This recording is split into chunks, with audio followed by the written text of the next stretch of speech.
பக்தி one today channel நேயர்களுக்கு அன்பான வணக்கம்.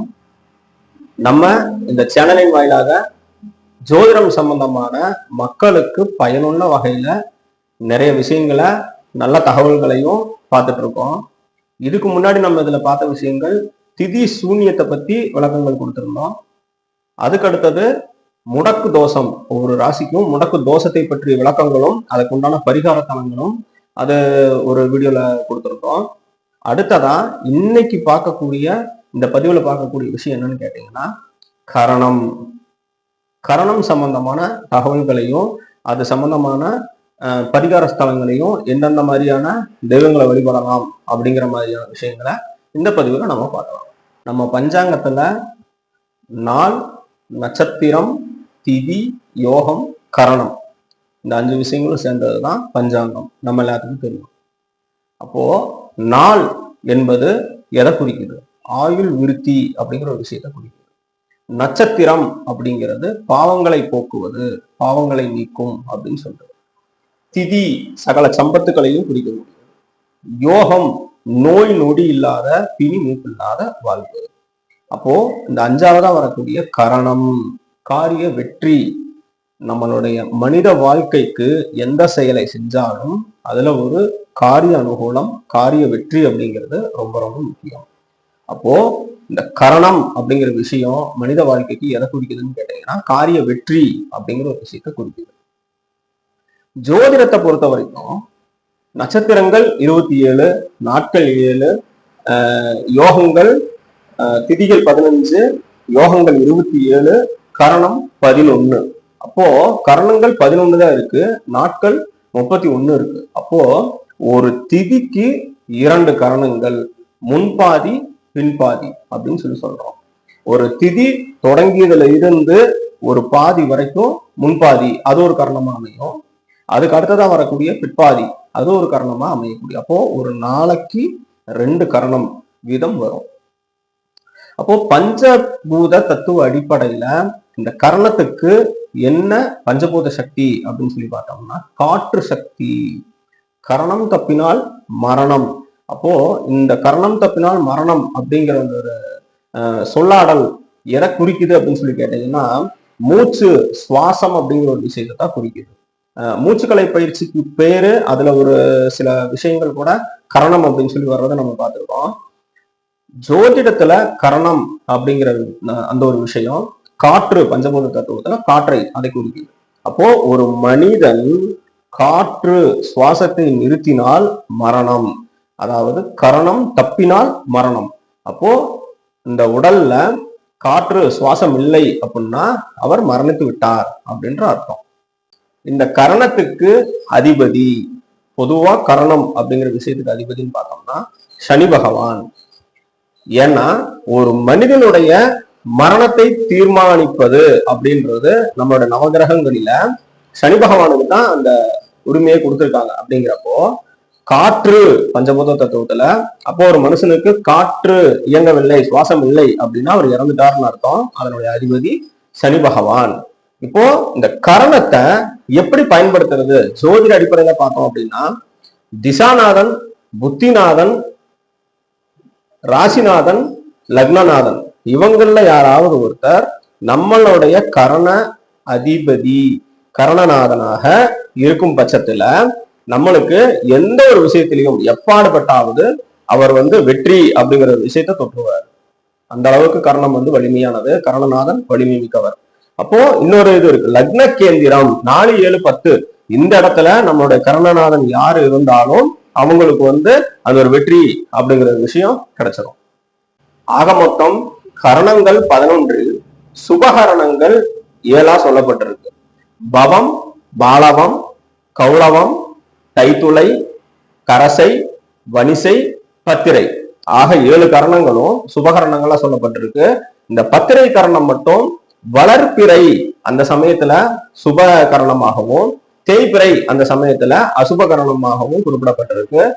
மீதமுள்ள 4 கரணங்கள் சகுனி, சதுஸ்பாதம், நாகவம், கிம்ஸ்துக்லம் இந்த 4 கரணங்களும் அசுப கரணங்களா சொல்லப்பட்டிருக்கு.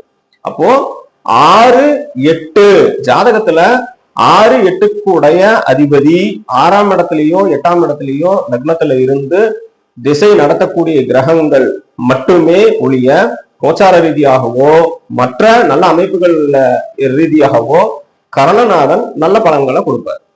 சுப கரணங்கள் மாதத்தின் 4 முறை வரும். சதுர்த்தசி தேய்பிரை சதுர்த்தசியின் பிற்பாதியில் சகுனி கரணமும், அமாவாசை முற்பாதியில் சதுஸ்பாதம் கரணமும், அமாவாசை பிற்பாதியில் நாகவகரணமும், வளர்பிறை பிரதமை திதியின் முற்பாதியில் கிம்ஸ்துக்னம் கரணம். இந்த 4 கரணங்கள் மட்டுமே மாதத்தில் ஒரே முறை மட்டுமே வரும். அடுத்ததான் நம்ம பார்க்கக்கூடிய விஷயம், ஒவ்வொரு கரணமும் அதற்கு உண்டான அதிதேவதைகளும் அதற்கு உண்டான மிருகங்களும் வழிபாட்டு விளக்கங்களையும் பார்க்கலாம். முதல்ல பவகரணம். கரண அதிபதி செவ்வாய். கரணத்துக்கு உண்டான மிருகம் சிங்கம். இதனுடைய அதிதேவதை பூவரசன் குப்பம். அதாவது பன்ருட்டி டு விழுப்புரம் சாலையில் உள்ள பூவரசன் குப்பம் அப்படிங்கிற ஊர்ல இருக்கக்கூடிய லட்சுமி நரசிம்மர் வழிபாடு சிறப்பை கொடுக்கும். இரண்டாவதா வரக்கூடிய கரணம் பாலவ கரணம். இதனுடைய அதிபதி ராகு பகவான். மிருகம் புலி. வணங்கக்கூடிய அதிதேவதை ஐயப்பன், சபரிமலை சாஸ்தா. மூணாவதா பார்க்கக்கூடிய கரணம் கௌளவ கரணம். இதனுடைய கரணநாதன் சனி பகவான். கரணத்துக்கு உண்டான மிருகம் பன்றி. வழிபடக்கூடிய தெய்வம் அதாவது அதிதேவதை அப்படின்னு சொல்லி பார்த்தோம் அப்படின்னாக்கா தஞ்சாவூர் பெரிய கோயிலில் இருக்கக்கூடிய வாராகி அம்மன் தனி சன்னதியே இருக்கு. அதுக்கு அடுத்ததான் பூவராக பெருமாள். கல்லிடைக்குறிச்சி திருநெல்வேலி மாவட்டத்தில் இருக்கக்கூடிய கல்லிடைக்குறிச்சியில் பூவராக பெருமாள் வழிபாடு சிறப்பை கொடுக்கும். நான்காவது கரணம் தைத்துளம். இதனுடைய கரணநாதன் சுக்கிர பகவான். கரணத்துக்கு உண்டான மிருகம் கழுதை. வணங்கக்கூடிய தெய்வம் பெருநகர். காஞ்சிபுரம் மாவட்டத்தில் இருக்கக்கூடிய பெருநகர் ஸ்ரீ பிரம்மபுரீஸ்வரர் திருக்கோவில்ல தனி சன்னதியில் வீட்டிற்கும் ஜேஷ்டா தேவி வழிபாடு சிறப்பினை கொடுக்கும். ஐந்தாவது கரணம் கரசை. இந்த கரணத்தினுடைய கரண அதிபதி சந்திர பகவான். இந்த கரணத்தினுடைய மிருகம் யானை. வணங்கக்கூடிய தெய்வம் அப்படின்னு சொல்லி பார்த்தோம்னா பிள்ளையார்பட்டி விநாயகர் வழிபாடு சிறப்பை கொடுக்கும். திருச்சி மலைக்கோட்டையில் உள்ள உச்சி பிள்ளையார் கோவில் வழிபாடு சிறப்பினை கொடுக்கும். ஆறாவதா பார்க்கக்கூடிய கரணம் வனிசை கரணம். இந்த கரணத்தினுடைய அதிபதி சூரிய பகவான். கரணத்தினுடைய விலங்கு காளை, எருது, நந்தி அப்படின்னு சொல்லலாம். வழிபடக்கூடிய தெய்வம் அப்படின்னு சொல்லி பார்த்தோம்னா திருச்சி அருகில் அதாவது பெரம்பலூர் மாவட்டம் தேனூர் அப்படிங்கிற ஊர்ல இருக்கக்கூடிய நந்தீஸ்வரர் திருக்கோவில் வழிபாடு சிறப்பினை கொடுக்கும். ஏழாவதா வரக்கூடிய கரணம் பத்திரை. இந்த கரணத்தினுடைய அதிபதி கேது பகவான். இந்த கரணத்தினுடைய மிருகம் பறவை சேவல். வழிபாடு அப்படின்னு சொல்லி பார்த்தோம்னா திருச்செந்தூர் முருகப்பெருமான் வழிபாடு சிறப்பினை கொடுக்கும். எட்டாவதா வரக்கூடிய கரணம் சகுனி.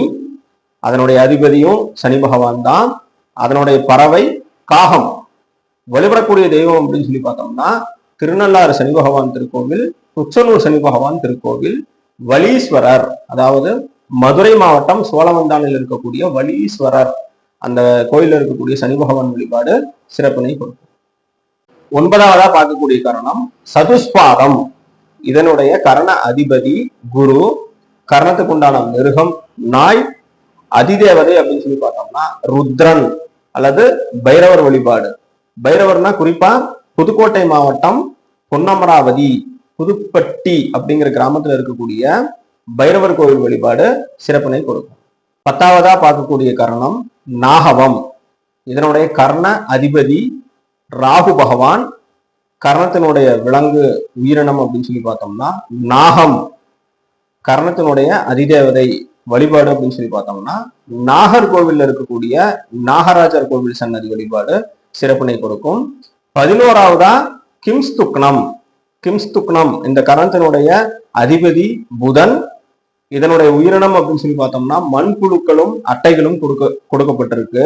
இதனுடைய அதிதேவதை தன்வந்திரி. இதனுடைய ஸ்பெஷலா கோயில் கேரளால இருக்கு. கேரளால நெல்லுவய அப்படிங்கிற ஒரு இடத்துல தன்வந்திரிக்கு சிறப்பான கோயில் இருக்கு. அங்க வழிபாடு செய்யலாம். அதை விட்டோம் தமிழ்நாட்டுல தான் வேணும் அப்படின்னா காஞ்சிபுரம் வரதராஜ பெருமாள் திருக்கோவில்லையும் தன்வந்திரிக்குன்னு தனி சன்னதி இருக்கு, அதனுடைய வழிபாடு. இல்ல சிவாலயம் போலாம் அப்படின்னு சொல்லி பார்த்தோம்னா வைத்தீஸ்வரன் கோவில் தையல் நாயகி அம்மன் வழிபாடு சிறப்பினை கொடுக்கும்.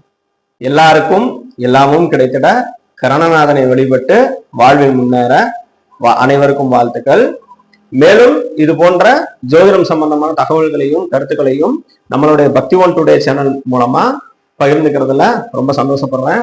மேலும் மேலும் இந்த மாதிரியான தகவல்களை நீங்க கேட்கணும் பார்க்கணும் அப்படின்னாக்கா நம்மளுடைய சேனலை பக்தி ஒன் டுடே சேனலை லைக் பண்ணுங்க, ஷேர் பண்ணுங்க, சப்ஸ்கிரைப் பண்ணுங்க.